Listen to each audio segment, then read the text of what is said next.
All right, folks, it's time for a series review of Gridman or Quadruple S Gridman. I don't know, I was kind of considering watching it, and as soon as I watched it, special thanks, and one person was like, you should. And of course, it's kind of funny, I did a midway somewhat thing. It was like, yeah, I found my favorite character, and it's like, watch or don't watch. It's like, dude, it's a watch. It's definitely a watch. I wouldn't mind if they decide to bring Ultraman back and made it actually anime wise. It's like I would be down on that because previously the time where they tried to bring Ultraman to America, it sucked. Foxbox is a idiot. It's like, yeah, Foxbox is a freaking idiot. They just straight up phoned it in and be like, let's dub the voices, like as if it's the 70s. So, anyways, spoil it, don't spoil it, I don't know. I'm just gonna say that basically we have one kid who actually has been designated as the vessel for Gridman, and then he had to fight so many kaiju and save the freaking city. And well, we also have a girl who actually is the one who created the kaiju, and you also have a alien who actually helps her create those. So basically it's like a freaking Finster and Rita situation, but of course it's kind of swapped to where the girl actually is the creator and the other one just brings it to life. And then she decided actually did some many crazies. Like, she is not a good person, but you can understand that she actually is. And it brings lots of questions. Like, yeah, I'm gonna have to do spoilers at the end of this all, but it's apparently that she is kind of pre-WandaVision, but she did WandaVision, and I'm pretty sure she's able to beat Wanda in the WandaVision version. But post WandaVision, I'm pretty sure Wanda can beat her because no one asked this. We're just like, okay, so if you can't exit the city, then what's up with the whole entire world? It turns out the freaking world has been blocked except for that whole entire city. What?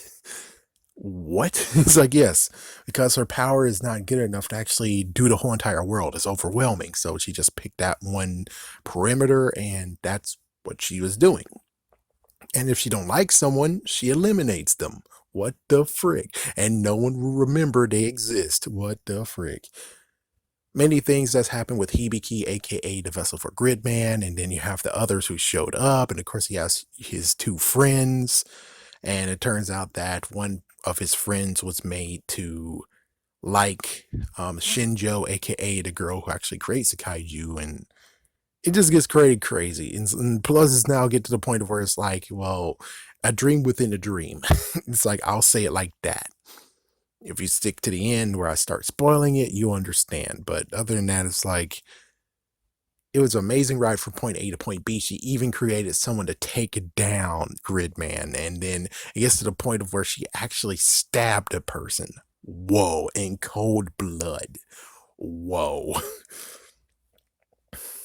So, anyways, let me just check how far I went on this. Oh, yeah, I think that's good enough. So, anyways, watch or don't watch, I think is a perfect watch. Did I spoil it to you? No, I just gave you point A to point B. The excitement of watching it alone is good. And let me make sure that let me make sure that the thing doesn't get impatient and be like, oh, surprise, making noises. So, anyways, yeah, there you go. It was a good watch. Definitely a good watch. I'm not going to spoil anything right now, so you can end the video right now and we can talk to those who actually watched the series and we can start speculating and stuff. Spoilers in 3, 2, 1. Okay, it's amazing that it turns out this whole entire time we have a anime world and a real world, which I was kind of speculating when it comes to my favorite character. She's like, my master wanted to thank you. And it's like, oh, she's so damn adorable. And it's interesting to be like, okay, so the whole entire world has been kind of cornered off and digitized, if we can call it that. I'm like, then where is he? And it's like, well, it seems like he actually might be in the real world too, but he left his kaiju there, or heck, he might have showed up, made a kaiju, then left and allowed the kaiju to be there, and the kaiju's safe. If the creator stays there, well, it could be a point of where he could actually get hurt, but I'm pretty sure he has the same ability that she does, which means um Shinjo actually can't hurt the other guy, which was the original guy who was in the Gridman series, the live action version. So yeah, it's interesting to find out that this was a dream within a dream. So if she goes to sleep, she returns back to this anime world that she created, which I'm like, makes even more speculation. Be like, okay, so if she created this world, then does that mean she actually has a anime book with all the stuff in it? Is it just a book that she draws or something? And it's like lots of questions. And what about the fact that Auntie tried to? It's like, I love that one scene from the fourth episode where he shows up at school. It's like, oh my gosh, what you doing at school? What do you want from me? Come back here. It's like, it's so funny. That was so funny. But it's amazing that he failed, and then Shinjo is like, eliminate him because he's a failure. And she treats him very, very badly. But her friend, Rika, anyways, her friend actually helped him out, washed him and stuff. And I was wondering, my favorite character would get washed too. And like, please, please, they shouldn't smell that bad. So, anyways, Auntie actually get his eye taken out. His eye got splashed, and it's like, what the fuck? And then after that, he actually got stabbed at the end. It's like, you saw that too, right? He's like, he got freaking stabbed. And I wonder, how does this gonna play out? So does that mean that the damages would go through everyone, which means they would be hurt too, but he won't be dead? Turns out that he's still alive, and my favorite character saved him. What's even crazier is that they do have a healing factor. Didn't know that. And his eye has healed, but it's a different color now. Now it's red and blue. And thus he also became Grid Knight, which that was cool. That happened like a few episodes ago. It's like, so kaijus can actually change and turn into a good guy too. And it was kind of funny that it's like, it's a rivalry where there's some rivalries. Like Kamen Rider wise, there was rivalries, like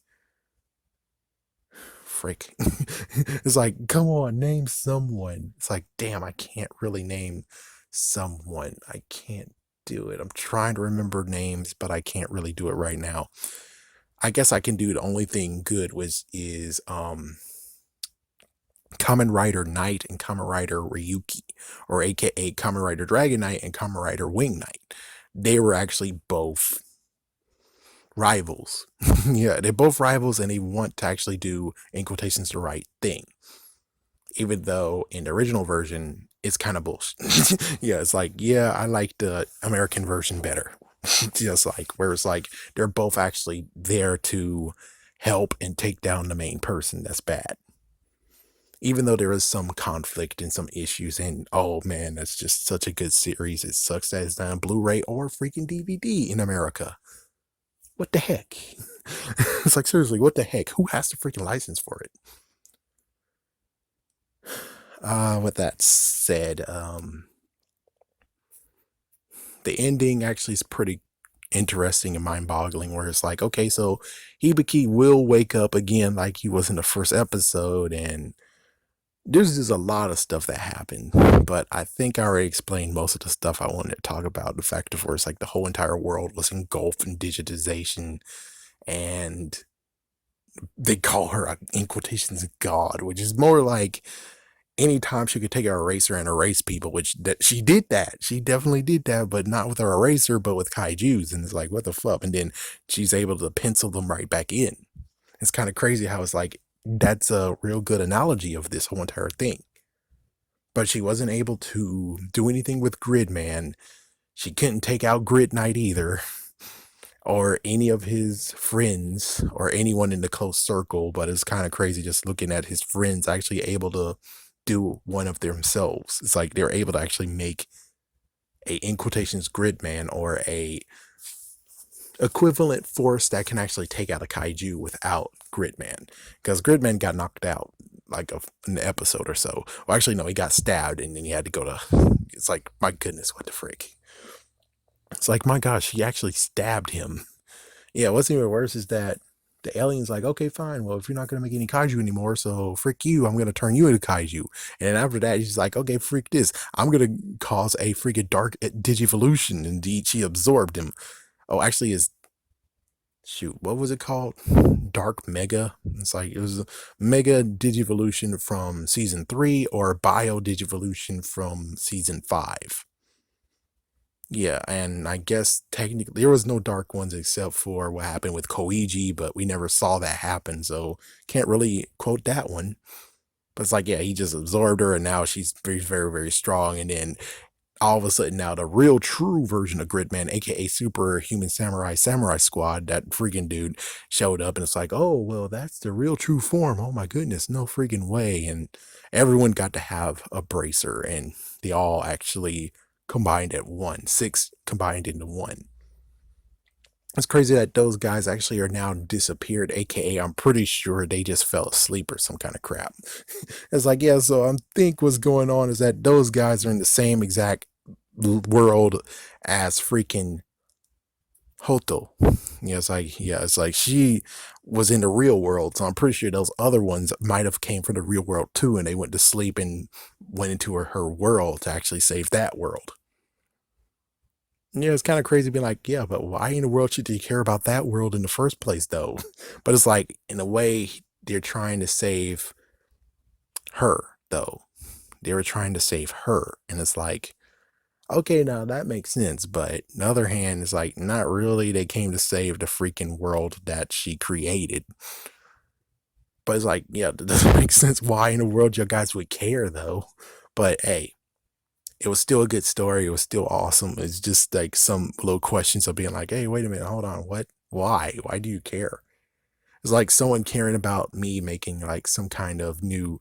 It's like, yeah, it's like me actually going inside these freaking cartoon series or webisode or web comic and being like, I'm here to save all of you. It's like, why in the world are you trying to save the freaking people in that thing? You should really care about them. It's like, what the hell is wrong with you?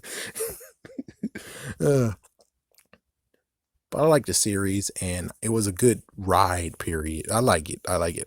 I'm glad that before the whole we Cartoon Network, we want more money. No more money, new money. We get rid of ourselves. Yeah, goodbye. You don't get to see us no more. It's like, thank goodness at least I got to finish this season. Thank goodness. Now season 2 is going to be a good question of I don't know how I'm going to even get to see that. But hold on. Okay. But anyways, it's a good series. I was okay. I'm glad I watched it. I was curious. Thank goodness the part of where I didn't show up at the end and then it turned off before I even got to see it. But it's a good series. It's actually I like it. I really did like it. Even if it was live action beginning with and now it's anime, it's like, well, I never saw the original version, so we're good to go. And I can't really say that it will be horrible if someone actually took the ones who were responsible for making VR Troopers, the two freaking not animated, 2 shows that was Metal Heroes, and they make it into anime. It's like, I wouldn't be bad about it, but I would love it if by some way, shape, or form, y'all guys could actually do the right, in quotations, right thing and make VR Troopers anime. That would be cool. That would be freaking awesome. Okay, I'm against Power Rangers becoming anime, but VR Troopers, I'm pretty sure no one's going to really be like, oh, yeah, well, it's like, yeah, I would have loved to actually see how that would play out in anime form.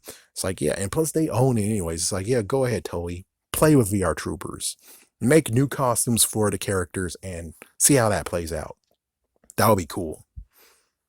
Get rid of the damn dog, though. It's like, I will try watching it for 10 episodes straight. The only reason why I couldn't do even more than 10 was the damn dog. Jeb freaking got on my damn nerves. I couldn't do it. Anyways, yeah. Oh my gosh. Still, this was a good anime. Happy to watch it.